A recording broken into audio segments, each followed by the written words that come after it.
दिलीपराव ते बी नगरमध्ये, आता नगर म्हणजे धुरंधर पत्रकार सगळे, आणि तिथं बिनविरोध राहायचं म्हणजे 9 वर्ष सलग बिनविरोध. आणि आता विश्वस्त आहेत, कुबेर आहेत तुमचे, आता सावकार आहेत. नाही, सावकार म्हणणं बरोबर नाही होणार, कुबेर म्हणल्यावर बरं वाटतं, सावकार म्हणल्यावर पुन्हा आमिरजींचा टच होतो. त्यामुळे ते कुबेर आहेत. आणि कुबेर कसं, डोळे झाकून जो मागल त्याला वाटत राहायचं. आज सावकार म्हणल्यावर जो दाम दुपटीने देईल त्याला सावकार म्हणलं जातं, बरोबर आहे ना.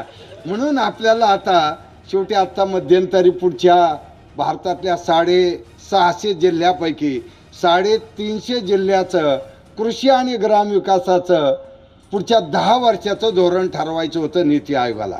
आणि त्यासाठी मलाही त्यांनी बोलवलं होतं. आणि तिथं बोलताना मी एकच विषय मांडला की दुष्काळामुळं होरपळलेल्या शेतकऱ्यांना आणि त्यांच्या भोक्याला पंजाबच्या हरित क्रांतीने अन्नधान्य पुरवलं. आणि आज इतकं संपन्न झालं का ज्या पंजाबच्या मातीने संपूर्ण भारताचं दुष्काळात पोट भरलं, आज भविष्य काळात